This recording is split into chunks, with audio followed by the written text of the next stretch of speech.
Hello. Late one night in 1991, a yogurt shop, usually filled with a sweet aroma, was suddenly engulfed in billowing smoke. Fire and police departments quickly arrived at the scene, and to their horror, they discovered 4 victims collapsed on the floor. From that moment on, a 3-4-year manhunt for the killer officially began. Over the following years, police twice announced they had solved the case, but both times their claims were dismissed. And it wasn't until September 2025 that the curtain of truth was completely lifted. Our story today takes place in Texas, USA. Texas is the second largest state in the U.S., famous for its distinct cowboy culture and booming energy industry. The state capital, Austin, is one of the fastest-growing cities in the U.S. in recent years, attracting many major tech companies. More specifically, it is also home to the University of Texas at Austin, a prestigious school often compared to the Ivy League of the American South. The social atmosphere here is liberal, diverse, and incredibly dynamic. Since the 1980s, frozen yogurt started becoming a huge trend in the U.S. This treat was especially loved by teenagers, and yogurt shops quickly became their go-to hangout and entertainment spots. By the 90s, you could easily spot these colorful frozen yogurt shops in almost any mall or school district. Among them was a famous American chain headquartered right in Texas, with a name that left a strong impression. "I can't believe it's yogurt." This catchy brand name highlighted how creamy and smooth their yogurt was, leaving a lasting impression on many customers. Since making frozen yogurt wasn't too complicated, these shops usually hired teenagers over 16 and college students for part-time jobs. Jennifer was one of them. She was 17 at the time. Not long before, her parents had gifted her a car, which she was incredibly excited about. She promised to cover part of the car expenses with her part-time job money and would occasionally drive her younger sister, Sarah, who had just started high school. Initially, Jennifer worked at a local grocery store. But following a recommendation from her best friend of the same age, Eliza, she switched to working at this yogurt shop. The 2 girls often scheduled their shifts together on weekends. The daily tasks at the yogurt shop were pretty menial, mainly working the register, cleaning the store, and organizing everything before closing. After working there for a while, both were highly skilled and professional. Eliza was even being considered for a shift supervisor position. In everyone's eyes, these 2 young girls were hardworking and dependable. The yogurt shop was always kept neat and tidy by them.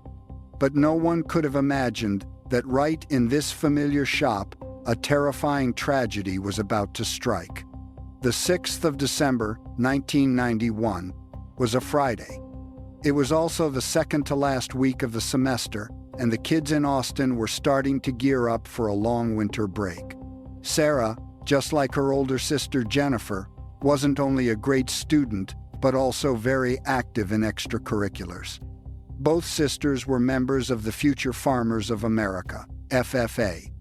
This is an organization where students cultivate their passion and skills in agriculture, animal husbandry, and other fields. It was also at this association that Sarah met Amy, a girl 2 years younger than her. The 2 girls quickly became close friends because of their shared love for animals. Sarah and Amy attended different schools.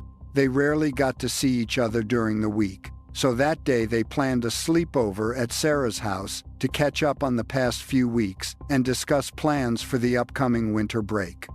After school that afternoon, Jennifer briefly met up with her boyfriend before heading home to grab her work uniform. She then drove her sisters Sarah and Amy to the North Cross Mall, a popular hangout spot for teens. The plan was for Sarah and Amy to shop at the mall and then wait for Jennifer to finish her shift to catch a ride home. At exactly 8 p.m., Jennifer arrived at the yogurt shop to start her shift. By this time, her best friend Eliza had already been working for an hour. On weekends, the store was significantly busier than on weekdays. Both girls were so swamped they didn't have a moment's rest. An hour later, as North Cross Mall was getting ready to close, Jennifer took a quick break to drive Sarah and Amy back to the yogurt shop. After dropping them off, Jennifer went back to work. The two younger girls walked over to a nearby pizza place to grab a pizza to go. Sarah and Amy then sat in the yogurt shop, eating and chatting happily. They looked so happy at that moment. Around 9:30 p.m., Eliza's mom stopped by the yogurt shop to check on her daughter, as she normally did. She bought a cup of frozen yogurt, chatted briefly with the kids, and left a few minutes later. At that time, she noticed everything in the store was completely normal. No one could have predicted that it would be the last time she would ever see her daughter. Time flew by, and at 11:47 p.m., the owner of a party supply store was working late to stock shelves. Suddenly, he heard a strange sound echoing down from the roof, followed by a few noises that sounded like gunshots. He immediately stepped outside to check what was going on. He noticed the yogurt shop next door was billowing thick smoke, which was seeping into his store, so he went to open his back door for ventilation. When he got to the back door, the store owner realized the yogurt shop's back door was also slightly ajar, and he could see flames erupting inside. At first, he thought it was just a regular kitchen fire or an electrical short. While he was hesitating whether to call the police, a patrolling officer happened to drive by and spotted the fire. The officer immediately radioed the situation to dispatch. Firefighters quickly arrived at the scene. They found the front door of the yogurt shop locked with a closed sign hanging outside. They broke down the back door and used hoses to extinguish the blaze. Once the fire was under control, an unimaginable scene was revealed before their eyes. Several bodies were lying on the floor, showing no signs of life. They immediately reported it to the authorities. Shortly after, the police arrived at the scene to begin their investigation. It was a long, narrow building. Entering from the front doors, the first thing you saw was the dining area with booth seating along both walls and several dining tables and chairs in the middle. Further back was the register and service area, where customers ordered and the yogurt was prepared. The cash register was on the counter, and behind it was the employee-only area. Normally, customers were not allowed back there. It included a walk-in cooler to store milk, syrups, cups, napkins, and other supplies, as well as a sink for cleaning utensils. Opposite the cooler was a restroom and an office. Inside the office, there was an in-floor safe for storing cash, which was always kept locked. The employee area also had a back door leading outside, used for deliveries and taking out the trash. Police found 4 victims in the employee area. The youngest, Amy, was lying in front of the restroom door. She had ligature marks on her neck as if tied with fabric, and nearly a third of her skin was burned. The other 3 were found closer to the shelving racks, nearer to the back door. Sarah and Eliza were lying on top of each other, both gagged. All 3 showed signs of being bound, and their burns were much more severe, making them almost unidentifiable. Autopsy results revealed that all 4 victims had gunshot wounds, all fired at close range. A total of 4 .22 caliber bullets were recovered. At least one of them had been sexually assaulted. The intense fire had destroyed most of the shop. The phones were melted into lumps. Many crucial pieces of evidence were destroyed. Furthermore, firefighters had used a massive amount of water to extinguish the flames, which likely washed away footprints and fibers on the floor. Coupled with the lack of any surveillance cameras in the vicinity, the investigation faced insurmountable challenges. The police meticulously examined the crime scene. There were no signs of forced entry, and no suspect fingerprints were recovered. They managed to extract an unidentified biological sample from the victims' bodies. But the sample was small. DNA testing technology wasn't very advanced at the time, and there was no national database to run matches against. Near a floor drain, police found a .380 caliber shell casing that matched a gunshot wound on Amy's body. This indicated the killer used at least 2 types of weapons. Notably, experts believed this shell casing was somewhat unusual and might have come from a small semi-automatic handgun. Throughout the entire shop, the employee area suffered the worst fire damage. Investigators deduced that the killer had used highly flammable items from the store, like paper cups and plastic products, to start the fire. The origin point of the fire was near the shelving racks. According to investigator analysis, after the racks caught fire, the flames quickly spread to the ceiling and down the walls, causing the fire to grow massive. The autopsy results seem to corroborate this theory. Among the 4 victims, Jennifer, who lay closest to the racks, suffered the most severe burns. For the other victims, the parts of their bodies with the worst burns were also those facing the shelving racks. The yogurt shop owner told police that the store closed at 11 p.m. every day. After closing, there was still quite a bit of work to do, usually requiring 2 people to coordinate and finish. One person would lock the front door, leaving the key in the lock to avoid forgetting it, then flip the chairs onto the tables to clean the dining area. The other person would put away ingredients, wash utensils, count the day's cash register takings, and put the money in the safe. Once all tasks were completed, both would leave through the front door, lock it, then slip the key into an envelope and push it through the door slot back into the shop. Police found the key still in the front door lock. This indicated Eliza and Jennifer hadn't finished their closing duties before being caught off guard. Checking the register system, police found the store was closed out at 11:03 p.m., but the register showed an incomplete transaction error. This meant someone had opened the cash drawer at that time, but no transaction took place. The killer might have threatened the girls for money. After the fire, the store was missing at least $540. From this, police theorized that this might have started as a robbery that escalated out of control into a brutally violent crime. The clothing used to bind the 4 girls belonged to them, suggesting the killer hadn't prepared tools in advance. It looked like a spur-of-the-moment decision at the scene.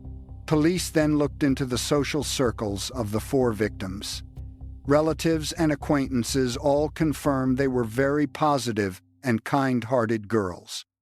Eliza loved animals, even keeping rats in her bedroom, dreaming of becoming a veterinarian one day. She was very mechanically inclined, excelling in welding and small engine repair classes. Sisters Jennifer and Sarah were both student council representatives, outgoing, sociable, and made friends easily.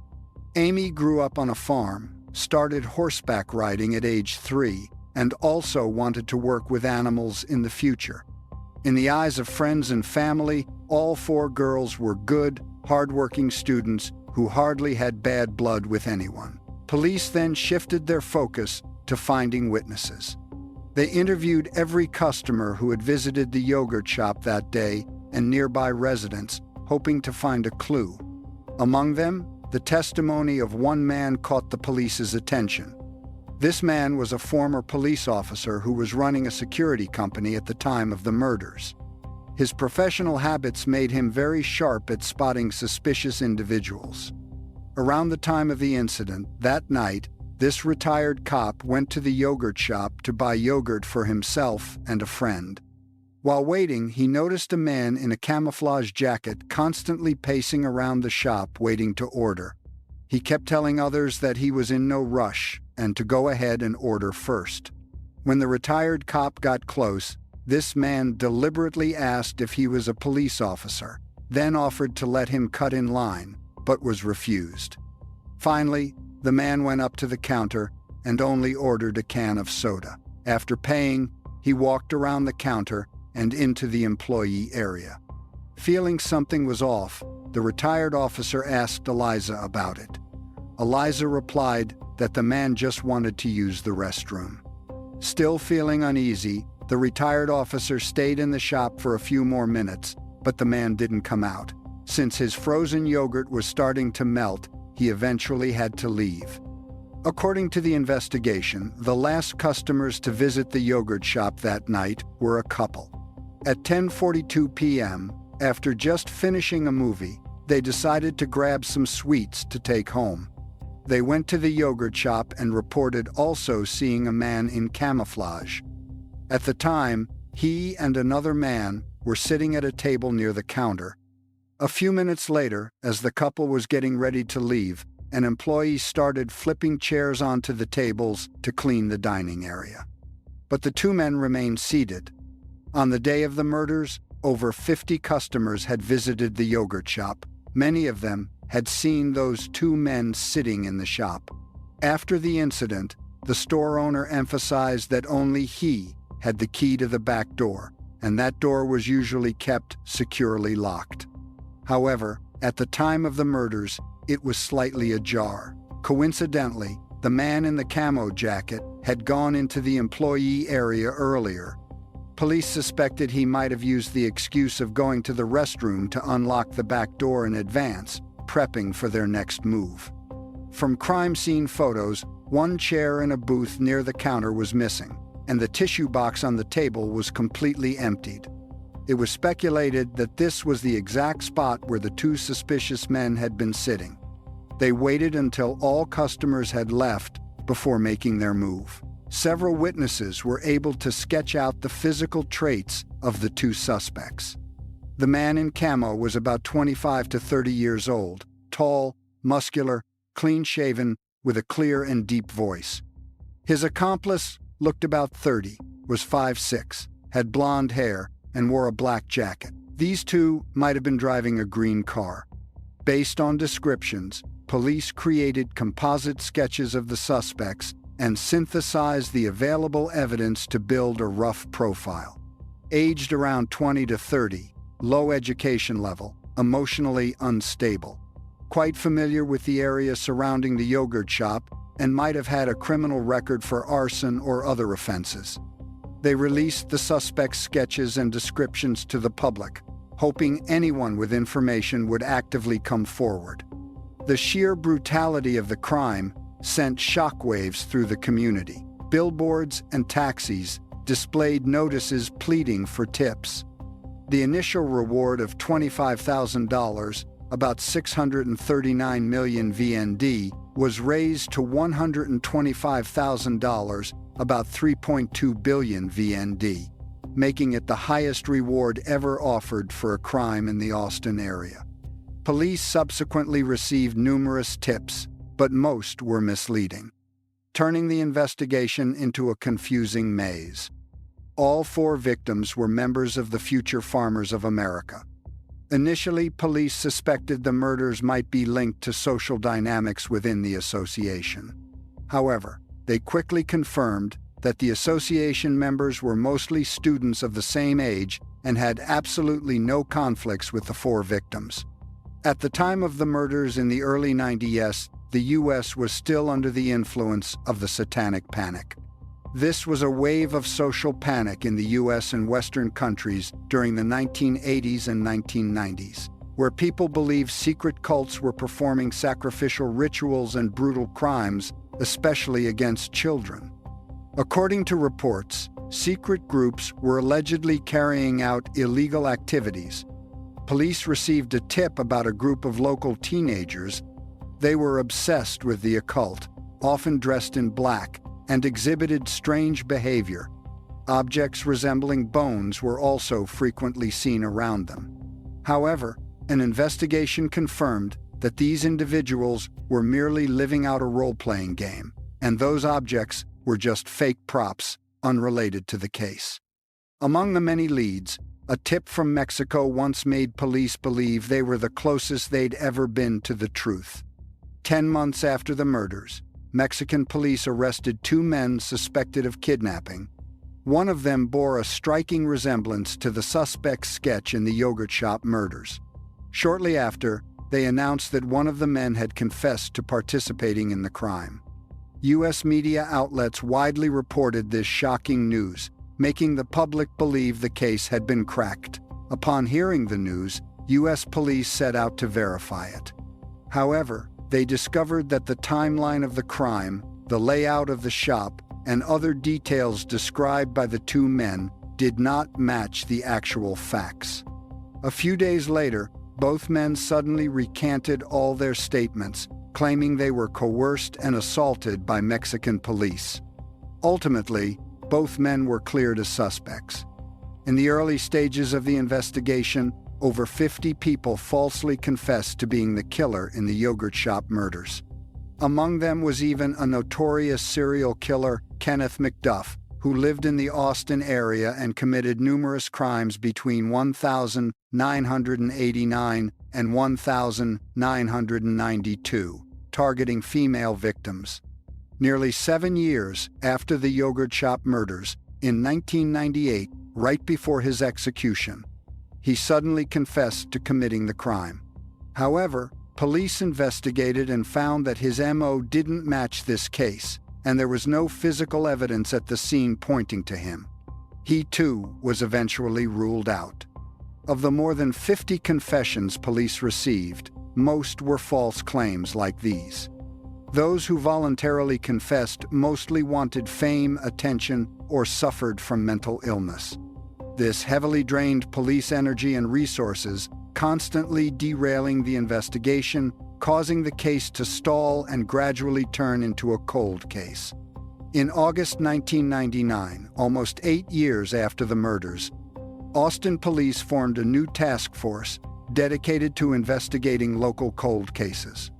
The yogurt shop murders investigation was thus reopened.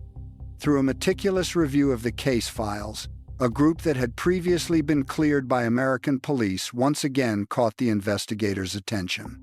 Let's travel back in time to the 14th of December, 1991, 8 days after the murders. At the North Cross Mall near the crime scene, a store employee spotted a 16-year-old carrying an illegal weapon. He immediately called the police. Upon receiving the report, police brought the young man in for questioning. They discovered the weapon he was carrying was a .22 caliber, matching the murder weapon from the crime scene. Subsequently, this young man admitted to being involved in the murders and named 3 accomplices. However, because physical evidence at the scene was severely compromised, it was impossible to confirm if the bullets came from the exact same gun. Furthermore, the young man couldn't provide any additional evidence, and the other 3 adamantly denied any involvement. Police concluded the young man might have fabricated the story of participating in the murders to avoid charges for illegal weapon possession. All 4 were subsequently released. When the new task force reviewed the files, they noticed 3 of these 4 individuals had attended the same high school as the victims. After the murders, these individuals had even questioned acquaintances of the victims about what the police were asking, and had half-jokingly claimed to be the killers. A customer present at the yogurt shop on the day of the murders testified to seeing 2 teenage girls with messy hair in the shop. One of them reached into her pocket, seemingly playing with something that looked like a marble, which made people feel uneasy. The task force believed all signs pointed to these 4 being involved in the case, and they couldn't completely dismiss their suspicions. So, they tracked the 4 down for further investigation. The 4 were Maurice, Forrest, Michael, and Robert. Maurice was the one arrested at North Cross Mall. He was only 16 at the time and only had a prior conviction for drunk driving. Currently, he was working at a warehouse, married to his longtime partner, and raising a child together.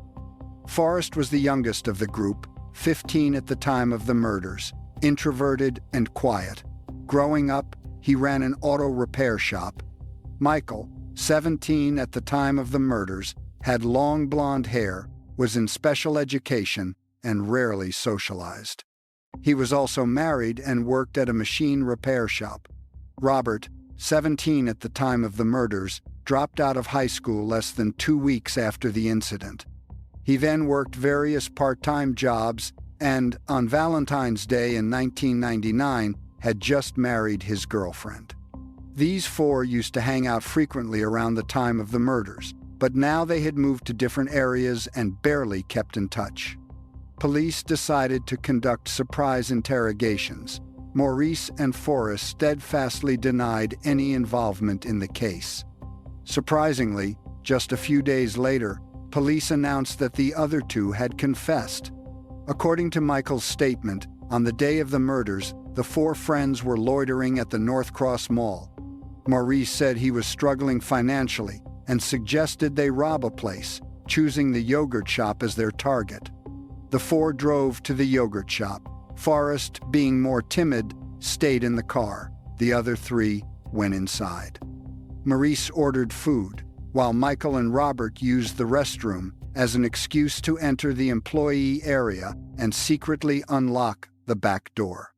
The group then left the yogurt shop and returned near closing time. At that point, Michael was armed with a .22 caliber gun.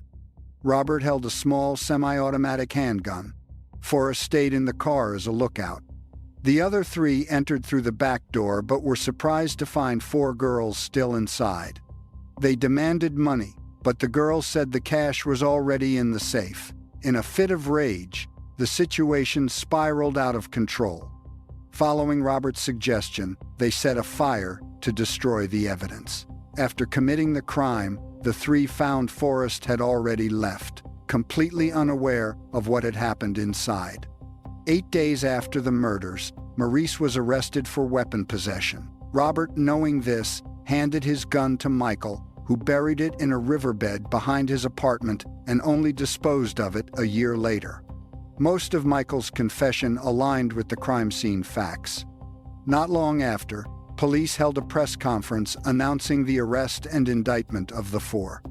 The mayor of Austin at the time emotionally stated, "On the 6th of December 1991, our city lost its innocence.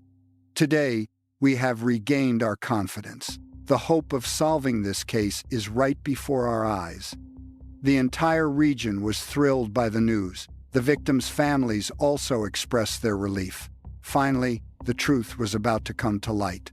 However, in reality, the subsequent events were much more dramatic, and the truth was even more complex. Prosecutors indicted Michael and Robert, the first two to confess, on charges of capital murder. Sometime later, the case went to trial in Travis County Court with a jury system. In court, the prosecution's case rested almost entirely on the two defendants' confessions, arguing that their statements contained multiple matching details that had never been made public. However, the defense pointed out numerous holes in the chain of evidence. With advancements in technology, the latest ballistics testing showed that Maurice's weapon didn't match the one used at the crime scene.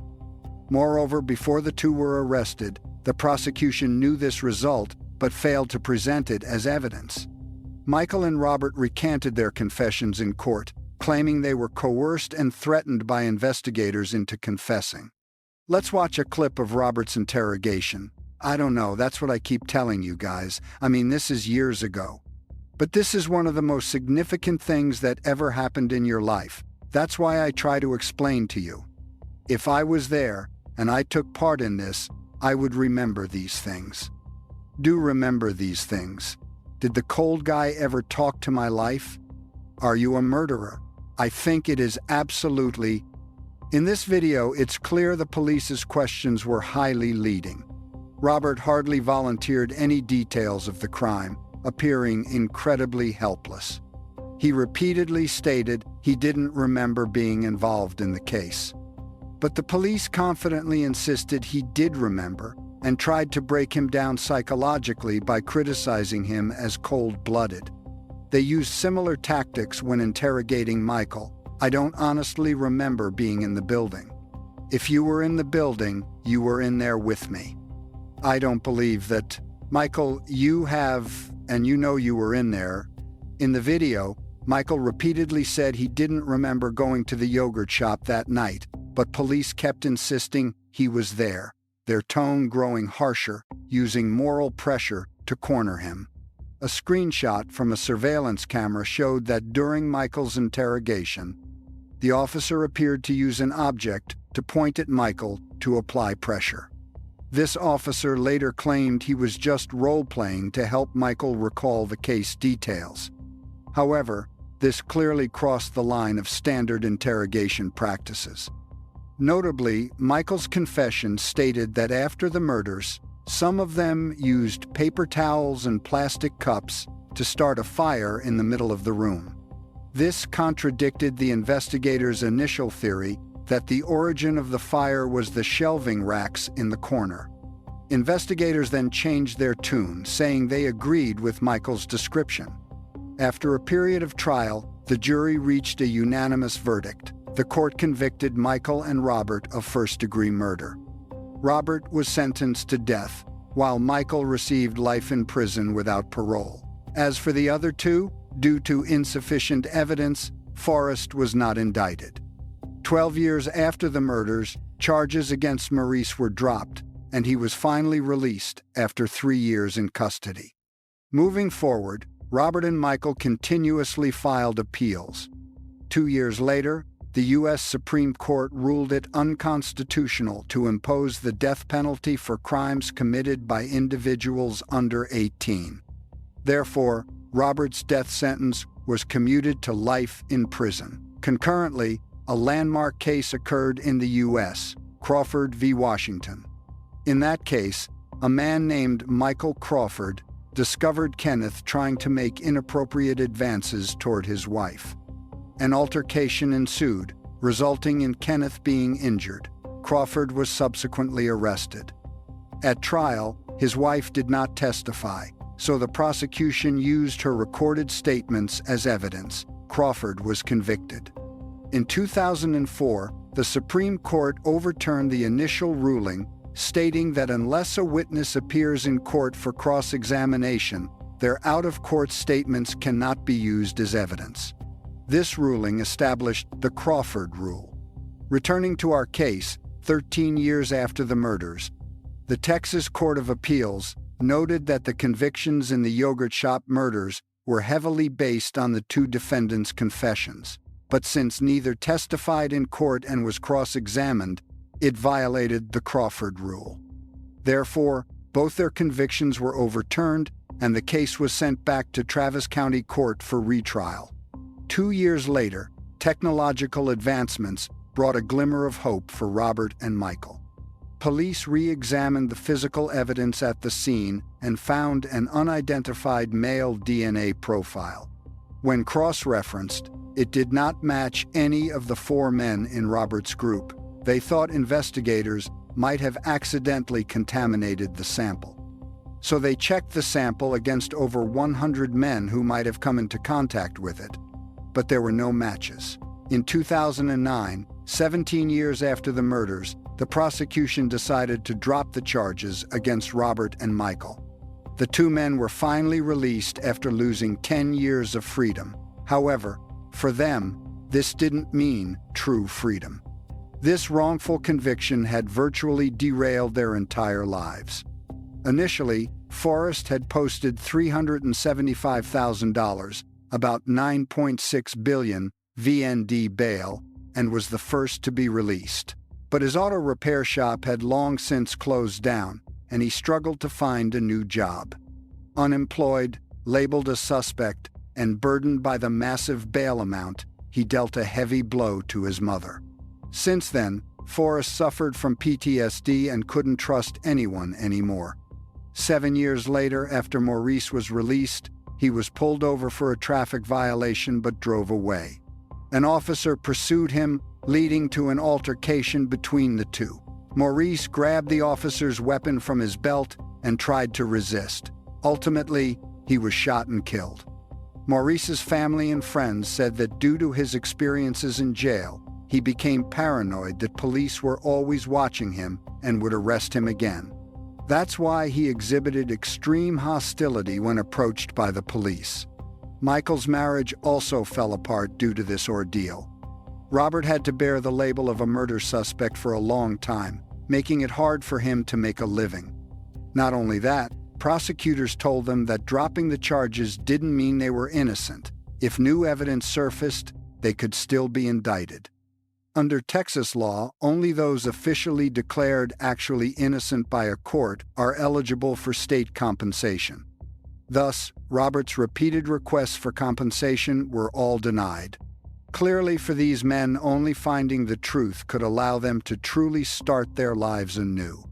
Fast forward to 2022, 30 years after the murders. Spurred by this case and other cold cases, the U.S. passed the Homicide Victims' Families' Rights Act of 2021, allowing victims' families to request a review of long unsolved cases utilizing the latest technology to seek breakthroughs. It was also in this year that a new detective took over the case. He stopped hyper-focusing on Robert's group of 4 as the killers and started fresh from the physical evidence at the scene, retesting the remaining medical samples. 3 years later, he noticed the .380 caliber shell casing had been overlooked and sent it back to the National Ballistics Database.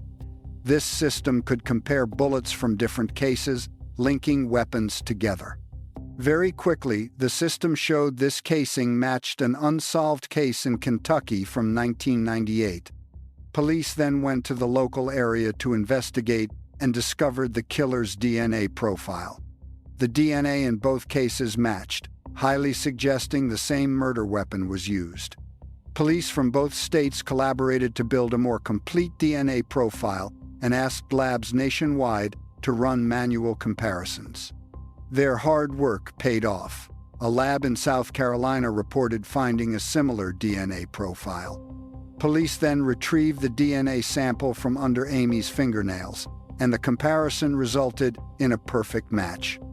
On the 26th of May, 2025, nearly 34 years after the crime occurred, police announced they had finally found the true killer in the case, Robert Eugene Brashers. Brashers was born in 1958 Inches, Virginia. At the time of the murders, he was 33 years old. He had served in the military for several years. Then, from 1990 to 1998, he drifted through multiple states, committing at least 8 crimes. In 1998, he tried to break into a woman's house in another state. Police arrested him at the scene, but he was bailed out shortly after.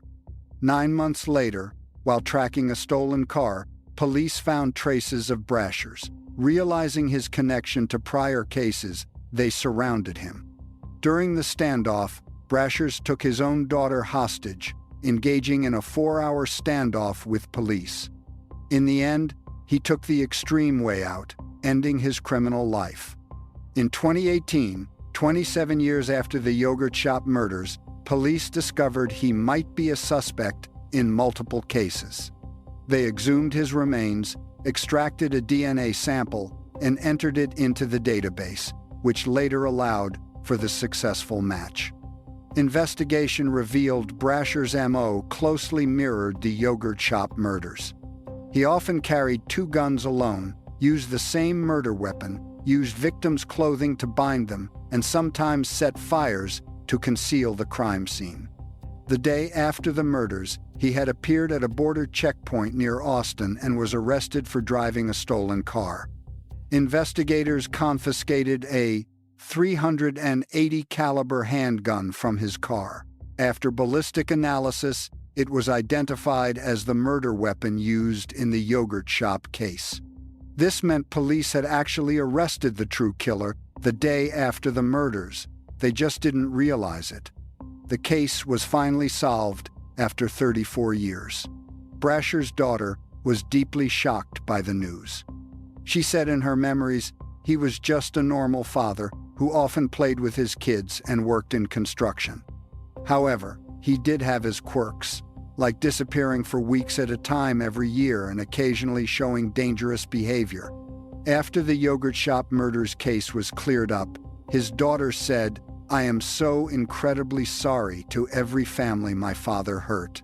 I know I don't really have the right to apologize on his behalf, but someone always needs to. Because he was never remorseful, and half of my blood comes from the man who hurt you the most.